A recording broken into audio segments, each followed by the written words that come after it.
Vous êtes sur le point de franchir un seuil qui ne peut être effacé. Ce n'est pas seulement une invitation à réfléchir, c'est un appel à ressentir chaque mot comme s'il s'agissait d'un miroir placé devant votre propre peau. Imaginez un instant que tout ce que vous appelez réalité, vos habitudes, vos convictions, vos peurs et même vos rêves les plus intimes, n'est qu'un tissu invisible de pensées et de croyances. Imaginez que le sol sous vos pieds n'est pas solide, mais une idée à laquelle vous avez appris à croire dès votre plus jeune âge. Et si ce sol s'effondrait maintenant, que resterait-il? C'est là que commence le véritable défi. Ne pas fuir la chute, mais plonger dans celle-ci les yeux grands ouverts, car peut-être que la chute est en réalité la seule façon de revenir à ce que nous avons toujours été.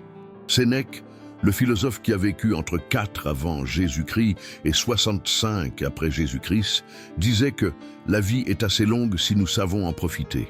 Mais comment profiter de ce que nous n'avons jamais vraiment vu? Combien d'entre nous passent toute leur existence ivres d'apparence, accrochés à ce qui semble être et aveugles à ce qui est simplement? Nous croyons aux mots comme s'ils étaient des faits, mais les mots ne sont que des flèches pointant vers quelque chose de plus grand. Un nom n'est pas la chose nommée, une croyance n'est pas la réalité. Et pourtant, nous nous inclinons devant elle comme devant des dieux invisibles. L'esprit, cette scène bruyante où toutes les voix se disputent l'attention, adore inventer des histoires. Il crée la dualité, moi et le monde, sujet et objet, intérieur et extérieur. Et chaque fois que nous acceptons cette division comme naturelle, un mur invisible se dresse en nous. C'est pourquoi nous nous sentons si séparés, si isolés, même au milieu de la foule. C'est pourquoi, même si nous avons des proches, des réussites, des maisons et des routines, quelque chose reste silencieux en nous, murmurant « ce n'est pas ça ». Ce qui fait mal, ce n'est pas le vide du monde, mais le gouffre de séparation que nous croyons exister entre nous et lui. Et si tout cela n'était qu'une erreur? Et si la vie n'était pas cette bataille sans fin pour affirmer un moi fragile contre un univers indifférent, mais simplement la danse d'une réalité unique s'exprimant sous des formes infinies? Lorsque cette possibilité s'insinue, il est impossible de rester indifférent. Le cœur s'emballe, la peau frissonne, le corps se contracte. Car au fond, nous savons que si c'est vrai, nous devrons abandonner tout ce que nous croyions être.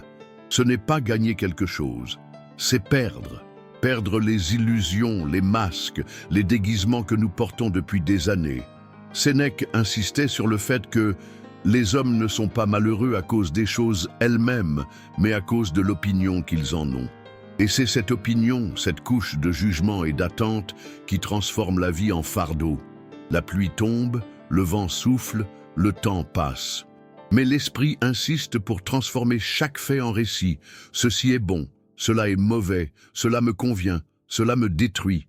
Nous devenons esclaves de nos propres interprétations. Ce qui devrait être léger, le simple fait d'être en vie, devient un poids. Pensez au nombre de fois où vous avez regardé quelqu'un et où vous n'avez vu que le reflet de vos propres préjugés. Combien de fois avez-vous été confronté à une situation et, au lieu de la voir telle qu'elle était, n'avez-vous vu que le reflet de votre anxiété ou de votre ambition? La réalité est toujours là, mais nous la touchons rarement. Nous vivons dans une bulle de signification fabriquée, et lorsque nous y croyons trop, lorsque nous confondons l'apparence et l'essence, la douleur s'intensifie inévitablement. Le problème n'est pas que les pensées existent. Le problème est que nous nous y accrochons comme si elles étaient la substance même de la vie. La pensée est une ombre, pas une substance. C'est un reflet, pas le soleil. Et pourtant, nous construisons des maisons entières sur ces ombres.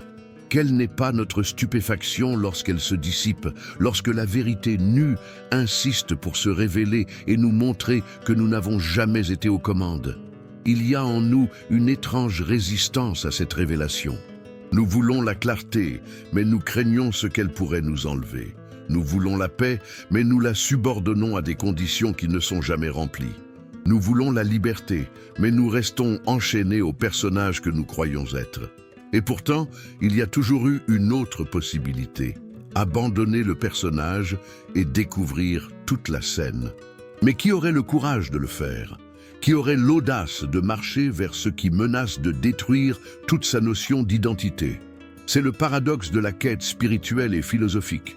Il ne s'agit pas de conquérir quoi que ce soit, mais de perdre. Perdre les concepts qui nous étouffent, les certitudes qui nous enchaînent, les jugements qui nous emprisonnent dans des guerres sans fin contre nous-mêmes et contre le monde. La vérité n'est pas une médaille à la fin d'une course, c'est le retrait des poids que nous portons depuis toujours. La clarté n'est pas une conquête future, c'est la perte de ce qui ne nous a jamais appartenu. Et alors surgit la question inévitable. Qui êtes-vous quand tout cela est laissé derrière vous? Qui reste-t-il quand le nom, la profession, l'histoire, les échecs et les victoires se dissolvent comme de la fumée dans l'air? Il ne s'agit pas d'un jeu intellectuel, mais d'une expérience viscérale. Car à l'instant où vous abandonnez votre identité, ne serait-ce qu'une seconde, le monde entier change. Le vent ne souffle plus contre vous, il souffle à travers vous. Le soleil ne brille plus au loin, il brille en vous. Il n'y a plus de dedans ni de dehors, il n'y a que l'être.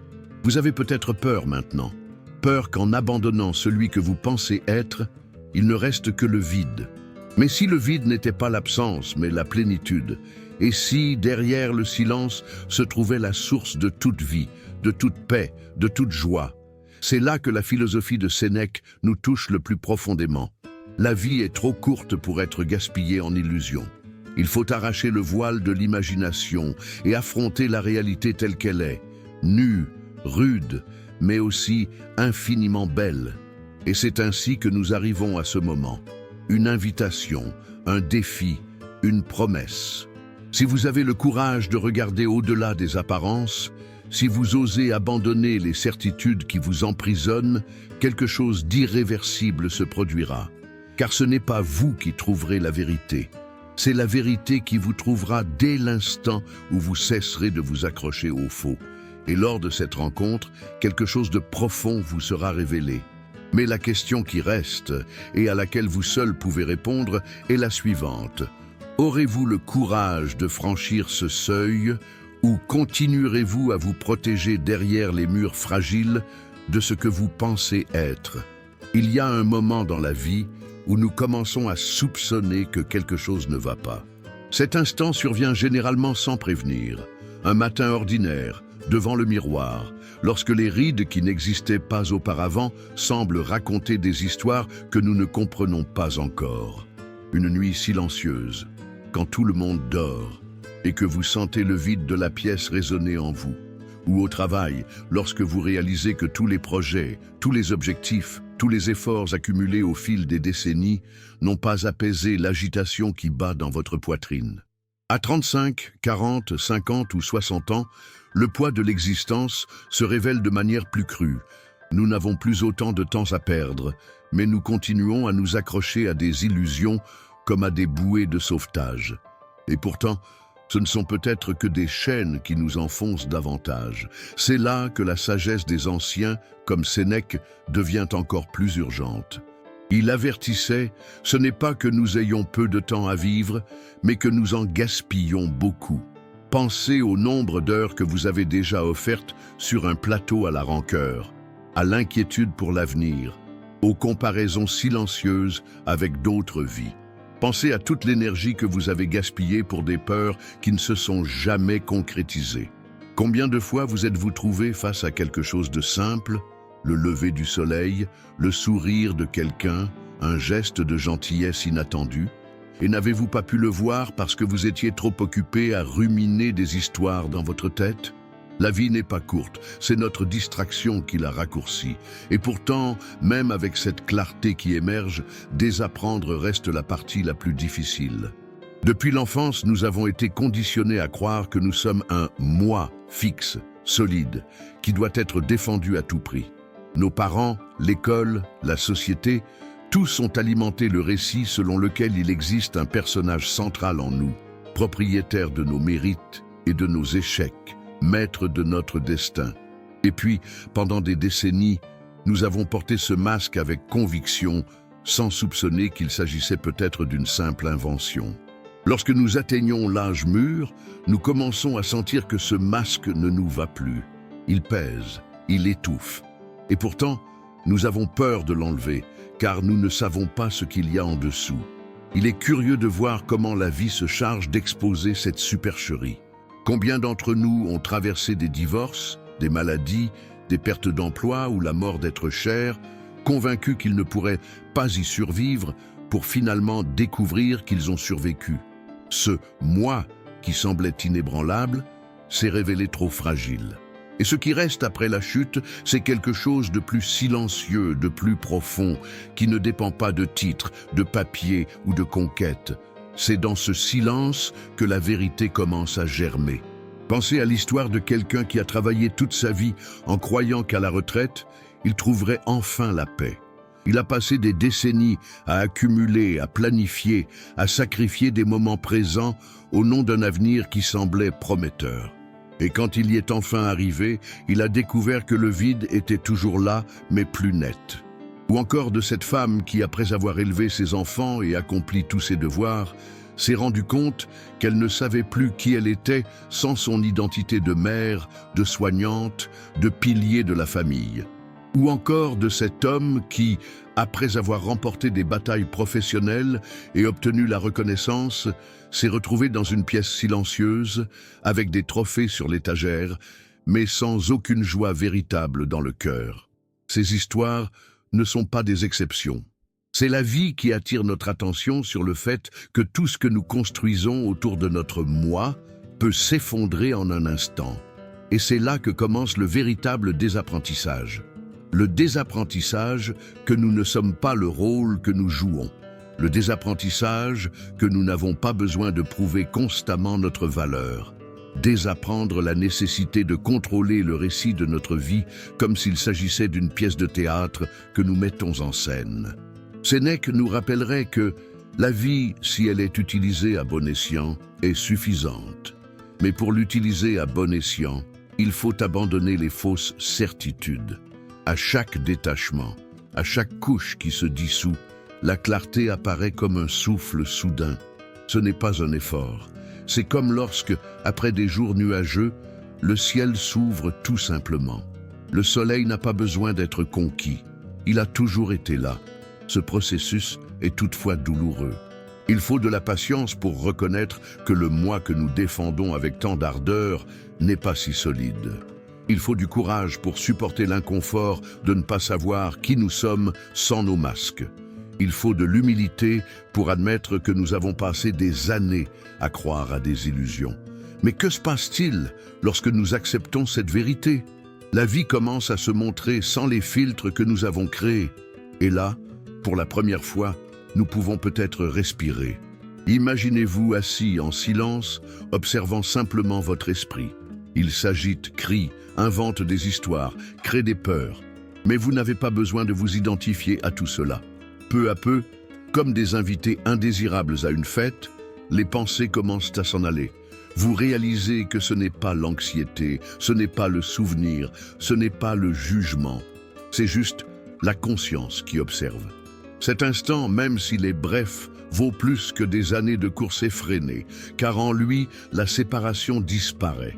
Il n'y a plus de moi contre le monde, il n'y a que la vie qui se déroule. Et c'est là que réside le paradoxe que beaucoup de personnes entre 35 et 65 ans commencent à ressentir plus intensément. D'un côté, nous accumulons des expériences, des apprentissages, des cicatrices qui nous ont donné de la sagesse. De l'autre, nous sentons que le temps est court et que nous ne pouvons plus nous permettre d'erreurs. Cela génère une mélancolie silencieuse, un sentiment d'urgence, comme si nous courions contre la montre.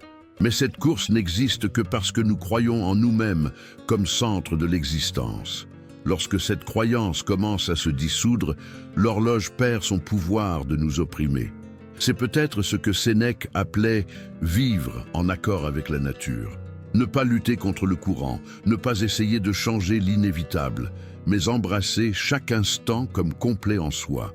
Il savait que le problème n'est pas la mort, mais la façon dont nous vivons avant elle. Nous nous précipitons pour vivre, mais nous ne vivons jamais vraiment, disait-il. Et vous qui écoutez ces mots en ce moment, vous sentez peut-être cet appel qui résonne en vous, parce que vous avez déjà connu des moments où, malgré tout, la vie vous a semblé entière. Un simple après-midi entre amis, une promenade inattendue, le silence à côté de quelqu'un que vous aimez. Ces moments n'ont pas besoin d'explication. Ils sont simplement là. Et c'est cela, désapprendre, réaliser que la vie a toujours été là, entière, attendant que nous mettions de côté le bruit excessif. Mais la question inévitable se pose. Si nous ne sommes pas le personnage que nous avons passé des années à construire, alors qui sommes-nous? Et si tous les masques tombaient, si tous les rôles disparaissaient, que resterait-il? Cette question est le feu qui brûle en nous. Certains la fuient en se plongeant encore plus dans les distractions, le travail ou la consommation. D'autres acceptent le défi et découvrent que derrière ce qui se désagrège, il existe quelque chose d'indestructible. Le désapprentissage est le chemin qui mène à cette découverte. Et maintenant, peut-être ressentez-vous le poids et la beauté de ce paradoxe. Perdre pour gagner, lâcher prise pour trouver, mourir pour vivre. Mais aurez-vous le courage de laisser tomber les illusions qui, même douloureuses, offrent encore la fausse sécurité d'un « moi » ? Aurez-vous le courage de traverser la nuit noire de l'identité pour trouver le soleil qui a toujours brillé au-delà? C'est la question qui reste silencieuse, attendant votre réponse. Il y a des moments où la vie semble se vider de son sens sans prévenir. Nous nous réveillons le matin, nous suivons notre routine, nous accomplissons nos obligations, mais quelque chose ne va pas. Le café a le même goût, la ville est toujours aussi bruyante, les rendez-vous s'accumulent, et pourtant, nous avons l'impression que rien ne nous touche vraiment. C'est comme si nous étions présents et absents à la fois, jouant des rôles dans un théâtre silencieux où les applaudissements ne viennent jamais. Beaucoup appellent cela une crise existentielle, d'autres une mélancolie tardive, mais c'est peut-être simplement l'appel le plus profond de la vie, une invitation à voir que toute la quête de sens a été menée au mauvais endroit. Les stoïciens, et en particulier Sénèque, qui a vécu entre 4 avant Jésus-Christ et 65 après Jésus-Christ, en étaient conscients. Ils rappelaient que nous oublions de vivre pendant que nous nous préparons à vivre. Cette phrase, écrite il y a près de 2 millénaires, résonne avec plus de force aujourd'hui, en 2025, alors que la technologie a transformé chaque instant en une course sans fin. Nous courons d'un écran à l'autre, d'une tâche à l'autre, d'une distraction à l'autre, toujours convaincus que la vie commencera vraiment après. Après le prochain emploi, après le prochain voyage, après avoir remboursé nos dettes, après que nos enfants auront grandi, après que nous aurons le temps. Mais le après n'arrive jamais. C'est toujours maintenant, toujours cet instant et rien d'autre. Une récente étude de l'université de Harvard a montré qu'en moyenne, nous passons 47% de notre temps éveillé à penser à autre chose que ce que nous sommes en train de faire. Près de la moitié de notre vie nous file entre les doigts parce que nous sommes mentalement absents. Ce n'est pas une question de manque de temps, mais de manque de présence. Nous sommes toujours ailleurs, comme si l'instant présent n'était qu'une répétition générale et non la pièce principale. Cela explique pourquoi, malgré tant de conquêtes matérielles et d'avancées technologiques, les taux d'anxiété et de dépression atteignent des niveaux records. Ce n'est pas le monde qui est devenu insupportable, c'est notre esprit, chargé d'illusions, qui ne se supporte plus lui-même. Avez-vous déjà remarqué comment des moments simples peuvent devenir des portails de révélation lorsque nous sommes pleinement présents? L'odeur de la pluie sur la terre, la sensation du vent sur la peau, le rire sincère d'un être cher.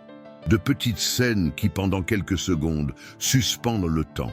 Ces moments ne sont pas extraordinaires. Ce qui est extraordinaire, c'est que nous nous permettons rarement de les vivre sans distraction. Notre esprit va tellement vite que nous oublions ce qui a toujours été devant nous. C'est comme si nous passions notre vie à chercher une clé, sans remarquer qu'elle a toujours été dans notre poche. Mais que se passerait-il si nous acceptions qu'il n'y a rien à conquérir, rien à ajouter, que la véritable liberté ne réside pas dans l'ajout, mais dans le retrait de l'excès? Le poids que nous portons ne vient pas des choses que nous possédons, mais de l'attachement que nous leur portons.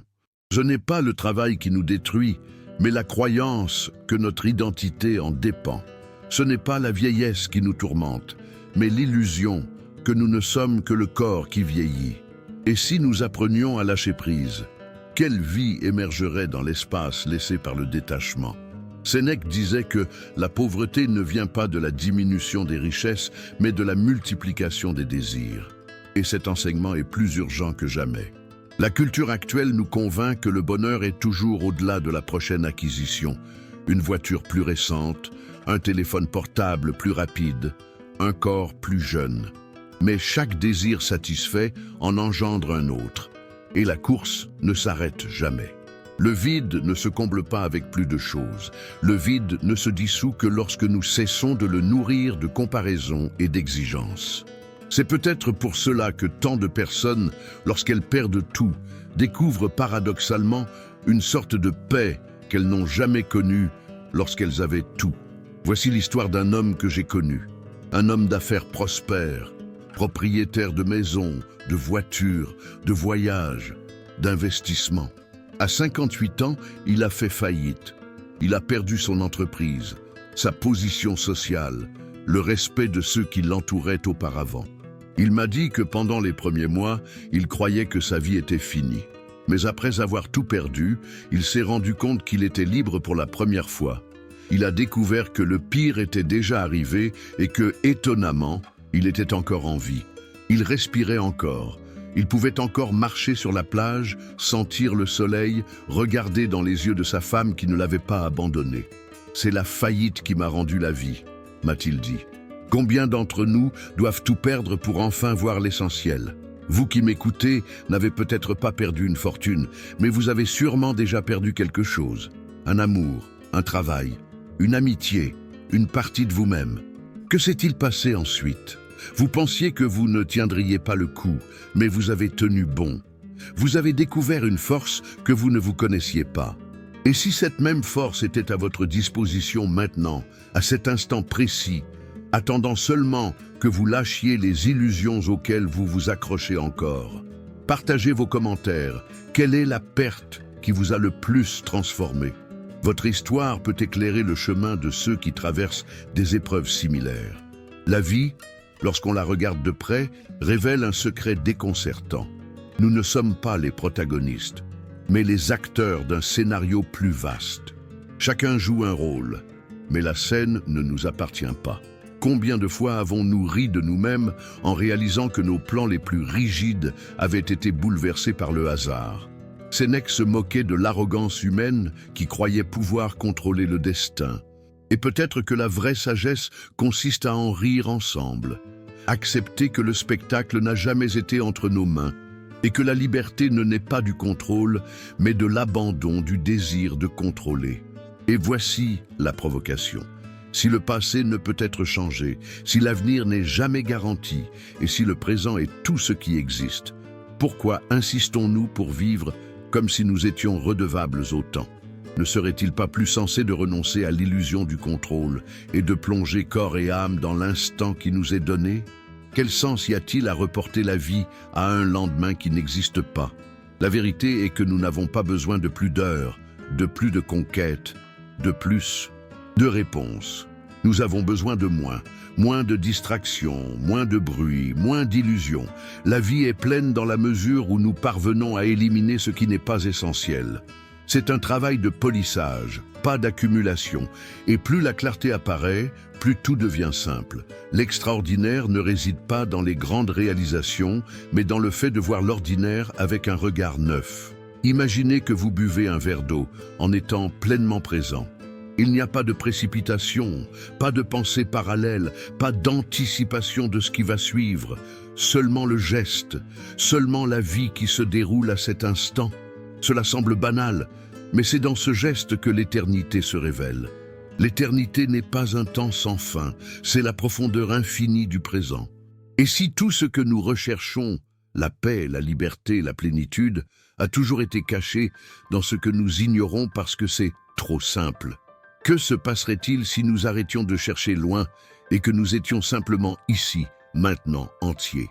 Peut-être découvririons-nous que la vie n'exige pas d'effort, seulement d'être présent. Et alors, surgit la question qui résonne comme un appel silencieux. Êtes-vous prêt à lâcher prise, à abandonner l'illusion du contrôle et à découvrir que l'instant présent contient déjà tout ce que vous avez toujours recherché? Il arrive un moment où tout le chemin parcouru nous conduit à une conclusion inconfortable. Nous sommes à la fois la question et l'obstacle à la réponse. Pendant des années, nous avons cru que la souffrance venait de l'extérieur, des autres, du destin, des circonstances. Mais en y regardant de plus près, nous nous rendons compte que ce n'est pas la vie qui s'acharne à nous faire du mal. C'est nous qui nous agressons en nous accrochant à une image fragile de qui nous pensons être. Il n'y a pas de plus grande tyrannie que celle de soi-même. Ce personnage central, cet ensemble de souvenirs, d'attentes et de rôles, est devenu le véritable bourreau qui nous maintient dans une prison invisible. Et à chaque tentative de libération qui part de ce même personnage, nous renforçons les murs de la prison. Sénèque, qui a traversé son époque avec le courage de ceux qui ont affronté à la fois la politique brutale de Rome et les labyrinthes intérieurs de l'existence, disait que celui qui est esclave de lui-même n'est pas libre. Et combien d'entre nous, même entourés d'options, continuons à vivre comme des captifs? Nous avons accès à l'information, à la médecine, à la technologie, à des opportunités que nos ancêtres ne pouvaient imaginer. Et pourtant, nous nous sentons écrasés par des angoisses aussi anciennes que l'humanité elle-même. L'esprit n'a pas changé, il s'est simplement sophistiqué dans les moyens de nous emprisonner. L'anxiété n'est plus liée à la faim ou à la guerre, mais à ce que les autres pensent de nous, à la rapidité avec laquelle nous répondons aux messages, à l'attente d'un avenir qui n'arrive jamais. Et pourtant, la vie continue de nous offrir des occasions de révélation. Des occasions qui s'ouvrent lorsque nous acceptons que rien ne doit être ajouté. Il ne s'agit pas d'apprendre à vivre, mais de désapprendre ce qui nous empêche de vivre. Pensez au nombre de rôles que vous avez déjà joués jusqu'à présent. Enfant, étudiant, professionnel, compagnon, père ou mère, aidant, ami. Combien de fois avez-vous cru que votre identité était totalement liée à ces rôles? Et combien de fois avez-vous vu tout changer, tandis que vous restiez là, silencieux, survivant au changement de masque? Si ce que vous êtes change avec chaque rôle, alors aucun d'entre eux ne peut être votre essence. Celui qui observe le changement est toujours plus grand que ce qui change. C'est là que réside le revirement le plus radical. Nous ne sommes pas le personnage central de l'histoire, mais la scène entière où l'histoire se déroule. La vie ne tourne pas autour de nous, nous tournons avec elle. La séparation qui nous tourmente tant, le sentiment d'être des parties détachées, n'est qu'une illusion d'optique de l'esprit. L'existence ne connaît pas de division. Le moi est une invention. Et c'est précisément parce que nous croyons en lui comme absolu que nous souffrons. Comment espérer la paix si tout ce sur quoi nous nous appuyons est instable? Comment espérer la liberté si le fondement de notre identité est notre propre prison? Le paradoxe est que nous passons notre vie à défendre quelque chose qui n'existe pas. Nous nous battons pour protéger une image. Nous luttons pour soutenir des opinions. Nous souffrons pour préserver des souvenirs.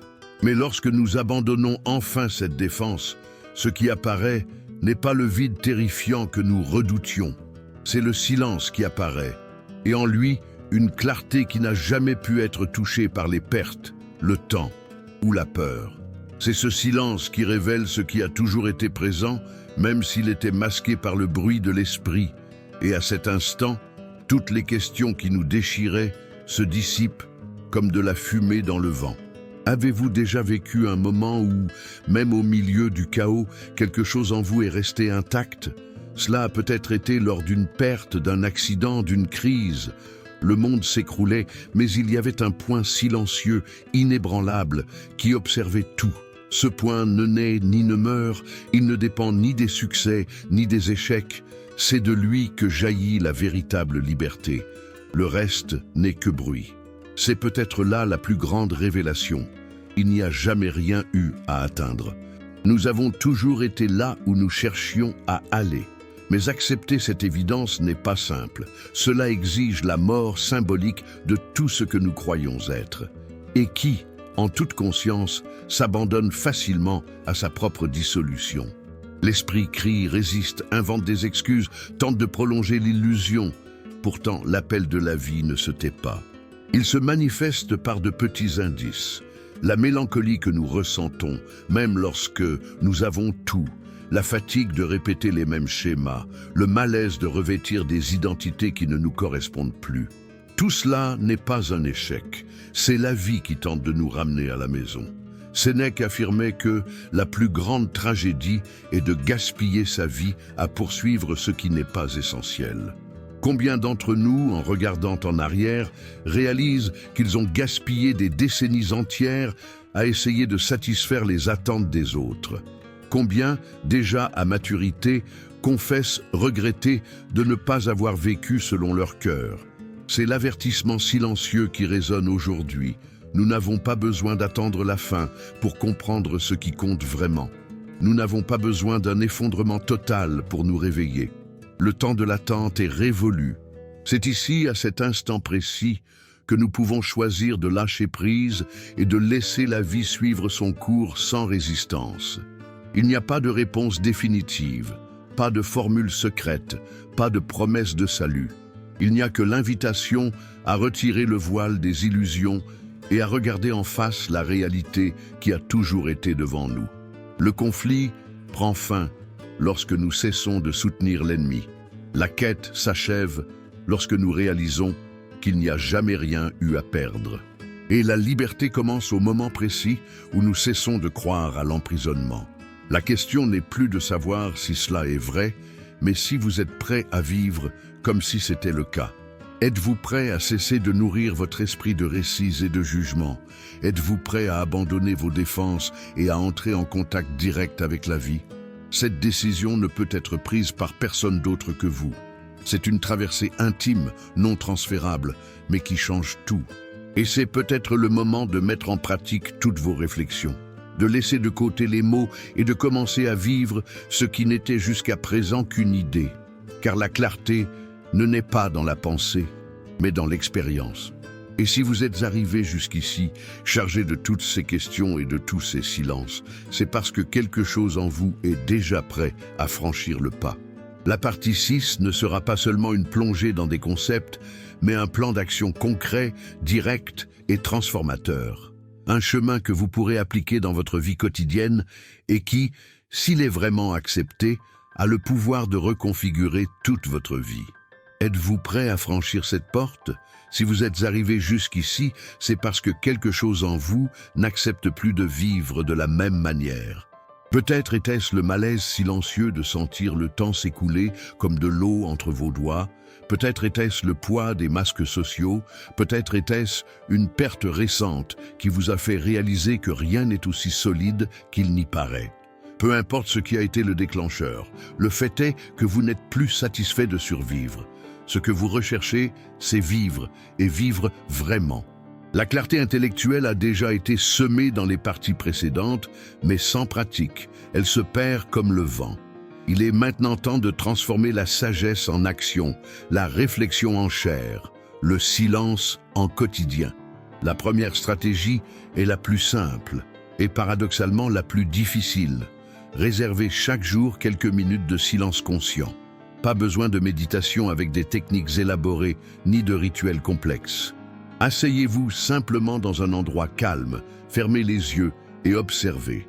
Votre esprit va crier, vos pensées vont se bousculer, vos souvenirs et vos peurs vont essayer d'occuper l'espace. Ne luttez contre rien. Laissez simplement passer, comme des nuages dans un ciel que les nuages eux-mêmes ne peuvent toucher. Cet exercice, répété tous les jours, est comme affûter une lame oubliée. Avec le temps, le silence ne deviendra pas seulement un moment de la journée, mais une qualité qui accompagnera toute votre vie. La deuxième stratégie consiste à écrire. Prenez un simple cahier et, chaque jour, notez non pas ce que vous êtes, mais ce que vous n'êtes pas. Je ne suis pas seulement mon travail. Je ne suis pas seulement les rôles que je joue. Je ne suis pas seulement les douleurs que je porte. écrivez jusqu'à ce qu'il ne reste que l'essentiel. Cette pratique démantèle les couches d'illusions auxquelles nous sommes attachés et petit à petit fait place à la reconnaissance du vrai. C'est un désapprentissage actif, une façon de défaire la toile que l'esprit tisse autour de nous. La troisième stratégie consiste à cultiver l'attention à l'ordinaire. Cela signifie rendre sacré ce que nous traitons habituellement comme banal. Lorsque vous buvez de l'eau, buvez comme si c'était la première fois. Lorsque vous embrassez quelqu'un, embrassez comme si c'était la dernière fois. Lorsque vous marchez dans la rue, remarquez les arbres, le vent, le rythme de votre propre corps. L'esprit, qui est toujours à la recherche de l'extraordinaire, doit se rappeler que l'extraordinaire est le commun vu sans voile. Cette pratique est révolutionnaire car elle nous ramène au présent, et c'est seulement dans le présent que la vie se déroule. La quatrième stratégie est le détachement intentionnel. Chaque semaine, choisissez quelque chose auquel vous êtes attaché. Cela peut être un objet, une attente, une habitude, une opinion, et entraînez-vous à lâcher prise. Donnez ce que vous n'utilisez plus. Abandonnez une croyance limitante. Débarrassez-vous d'une obligation sociale qui n'a plus de sens. Le fait de lâcher prise est un entraînement qui nous rappelle que rien ne nous appartient et que tout est éphémère. Lorsque nous apprenons à lâcher prise sur les petites choses, nous nous préparons à lâcher prise sur les grandes. Et c'est dans cet apprentissage que nous trouvons la véritable liberté. La cinquième stratégie est la contemplation philosophique. Réservez un moment de la semaine pour lire ou écouter des réflexions qui approfondissent votre vision de la vie. Cela peut être Sénèque qui nous rappelle que la vie est assez longue si nous savons en profiter. Ou un autre penseur qui vous inspire. L'important est de ne pas laisser la routine envahir votre esprit. Se nourrir uniquement d'actualités, de réseaux sociaux et d'obligations, c'est comme vivre de nourriture sans nutriments. Cela vous maintient debout, mais affaiblit votre essence. La philosophie est un aliment pour l'âme, et sans elle, la vie perd tout son goût. La sixième stratégie est la pratique de la compassion discrète. Faites chaque jour un geste de gentillesse, sans attendre de reconnaissance. Cela peut être un compliment sincère, une aide discrète, un message de soutien, voire une prière silencieuse pour quelqu'un qui souffre. En déplaçant l'attention de soi vers l'autre, la rigidité du moi commence à s'estomper. Cela nous rappelle que la vie ne tourne pas autour de nos douleurs et de nos désirs individuels. Ce qui importe vraiment, c'est le réseau invisible qui nous relie. Enfin, la septième stratégie consiste à accepter radicalement l'instant présent. Cela ne signifie pas une résignation passive, mais une acceptation active. Lorsque quelque chose de désagréable survient, un retard, une dispute, un imprévu, demandez-vous, et si cela faisait aussi partie du chemin? Au lieu de vous crisper dans la résistance, ouvrez-vous à la curiosité. Souvent, la vie nous guide sur des chemins qui semblent arides pour nous révéler des fruits plus loin. Accepter le moment présent, c'est reconnaître que même lorsque nous ne comprenons pas, nous sommes exactement là où nous devons être. Ces pratiques ne sont pas des solutions magiques, ni des raccourcis pour éliminer toute souffrance. Elles sont plutôt des clés pour ouvrir des portes dont vous soupçonniez déjà l'existence. Elles ne transformeront pas le monde qui vous entoure, mais elles transformeront la façon dont vous le percevez. Et lorsque nous changeons notre regard, le monde entier change avec lui. L'invitation ici n'est pas de devenir quelqu'un d'autre, mais de vous rappeler qui vous avez toujours été avant de vous perdre dans les rôles et les illusions. Et maintenant, la question qui ne peut être évitée, aurez-vous le courage d'appliquer cela dans votre vie, ou laisserez-vous ces mots être juste une autre vidéo oubliée dans votre mémoire?